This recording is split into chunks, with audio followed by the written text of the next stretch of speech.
You know, what if I told you there's a hidden, kind of ancient magic at work in your kitchen right now? Yeah, it's a microscopic process that turns the simplest ingredients into some of the most delicious foods we know and love. We're talking about fermentation, and today we're going to pull back the curtain and uncover its secrets. So think about it for a second. What is the link between a really sharp cheddar, a crusty loaf of sourdough bread, and a great glass of wine? Well, the answer is this invisible, ancient process that we humans have been using for literally thousands of years. It's like a kind of biological magic, and we are about to find out exactly how it all works. So here's our game plan. First, we're going to jump back in time to discover fermentation's ancient roots. Then we'll get into the science of it all. We'll meet the tiny little organisms doing all the work, figure out how we can control the whole process, and finally, we'll take a little peek into the future of this amazing technique. All right, first up, long before we had refrigerators or canning, how on earth did our ancestors keep food from going bad? Well, they relied on the oldest trick in the book, fermentation. I mean, at its heart, fermentation was a brilliant survival technique. It was the original way to make sure a harvest could last through a long, tough winter, or that milk could be turned into something that wouldn't spoil in just a couple of days. It's really the ultimate food preservation hack, born completely out of necessity and perfected over thousands of years. Okay, but how does this ancient process actually work? On a scientific level. Let's pull back that curtain and take a look at the engine that drives this incredible transformation. So, let's break it down.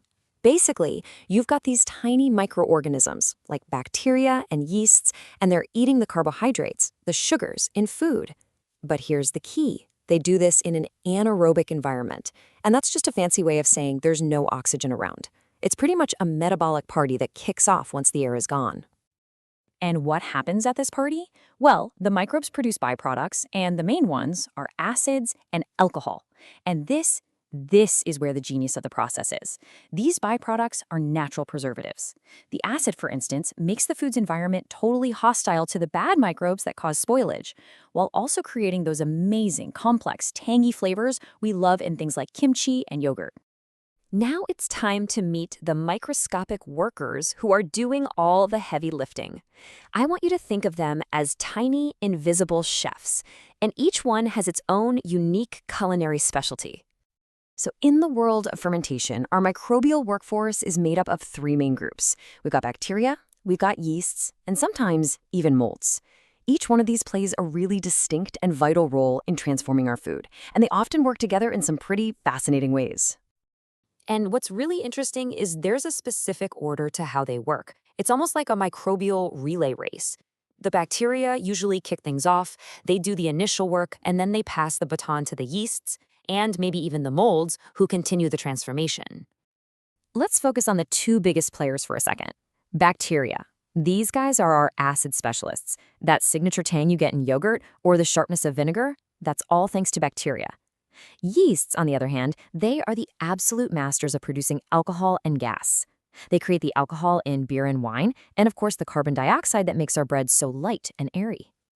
And we can even get a little more specific. So bacteria from the Lactobacillus family are the real stars in things like yogurt and kimchi, producing that classic lactic acid.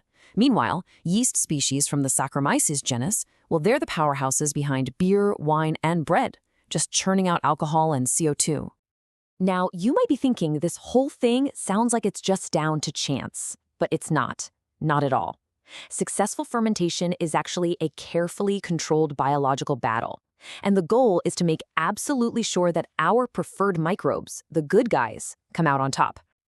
So how do we rig the fight in our favor? Well, we have three main levers we can pull.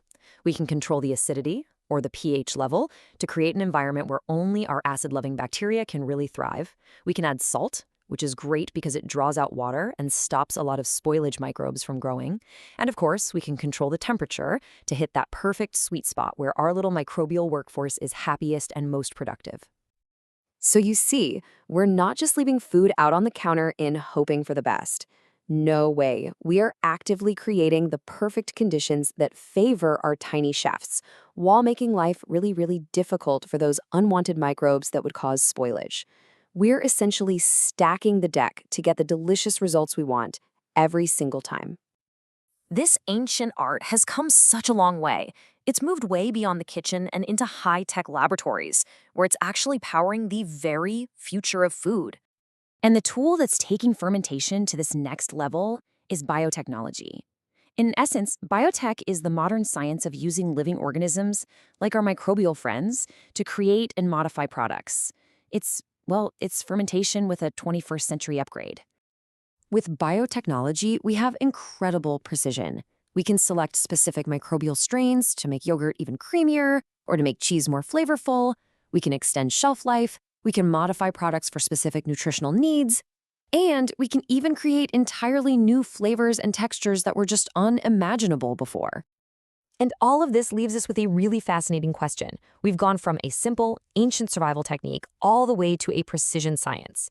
As we gain more and more control over this microscopic world, what new possibilities are going to emerge? I mean, just think about it. How might the foods of tomorrow taste, feel, and even nourish us, all thanks to the humble microbe?